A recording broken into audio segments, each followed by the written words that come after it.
De retour sur la route, premier jour en direction de Montréal. Mes cuisses chauffent, je suis lourd et je lutte pour arriver à Montréal à 20 h et décide de me poser au parc Jean-Drapeau sur la petite île Sainte-Hélène. Je m'enfonce dans le parc pour trouver un endroit tranquille où poser ma tente. Je me fais quand même réveiller à 3 h du matin par une flashlight dans les yeux et un aboiement de croquettes. C'est la sécurité.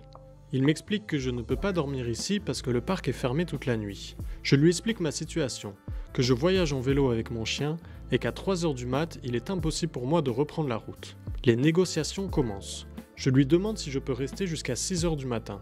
Il me répond 5 h. Je lui dis alors 5 h 30 quand il me répond 5 h 15. Super. Je me rendors illico et repars le lendemain matin à 5 h 15 direction Tadoussac. J'utilise le chemin du roi. C'est la première route construite en Nouvelle-France et elle date de 1660. Elle longe le Saint-Laurent et je passe par de nombreux petits villages qui sont chargés d'histoire. La route est plate et sans trop de difficultés. Le chemin du roi se finit à Québec et je décide alors de traverser le Saint-Laurent pour rejoindre la rive sud. Je décide de passer par la rive sud pour éviter les gros dénivelés de la région de Charlevoix. Mais après coup, je me dis que j'aurais peut-être dû passer par là. Les côtes ne sont pas faciles en vélo, mais les routes plates sont vraiment ennuyeuses. La rive sud est très rurale, il n'y a pas grand-chose à voir. Je me rapproche de Rivière-du-Loup et je commence à sentir l'air salin. Ici, le Saint-Laurent commence vraiment à être large. Arrivé à Rivière-du-Loup, je prends le traversier. Le ciel est bleu quand je monte dans le bateau. 5 minutes après, ce sont des trompes d'eau qui nous tombent sur la figure. J'en rigole tellement c'est brutal et soudain. Dès mon arrivée à Saint-Siméon sur la rive nord, je me retrouve face à une côte sans fin qui me fait cracher mes poumons.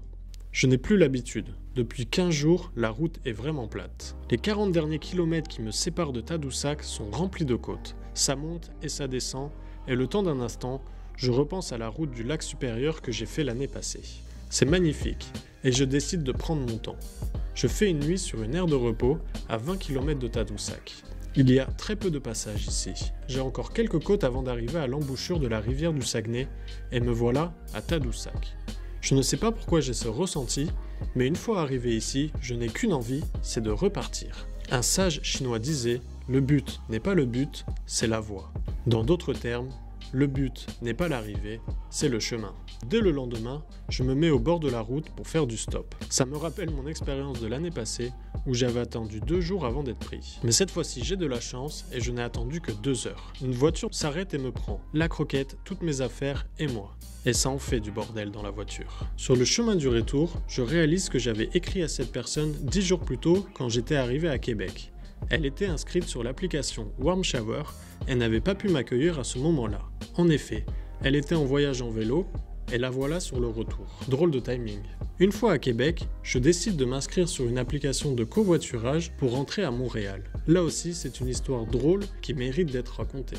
Après quelques recherches sur ce site de covoiturage, je finis par trouver quelqu'un qui accepte les chiens. Mais j'ai toujours mon vélo et toutes mes affaires. Je décide d'y aller au culot et réserver les 3 places de sa voiture, puis téléphoner au monsieur. Je lui explique que j'ai réservé 3 places et lui demande si on peut baisser les sièges dans son auto pour y mettre mon vélo. Il n'est pas contre l'idée, mais préfère essayer avant le départ pour voir si tout rentre et ne pas être bloqué juste avant le départ. Je suis à 30 minutes d'où il habite et il décide de venir à ma rencontre pour vérifier ça. Une fois qu'il m'a retrouvé, j'arrive à mettre mon vélo et toutes mes affaires dans sa voiture sans rien abîmer. Son auto était toute neuve et il avait un peu peur des rayures. Je lui demande s'il peut me déposer près de chez lui pour que je dorme dans un parc. À la place, il me propose de venir dormir chez lui. Je me retrouve donc chez ces retraités avec qui je devais juste faire un voyage en voiture de Québec à Montréal. Je ne pouvais pas rêver d'une meilleure expérience pour finir ce voyage.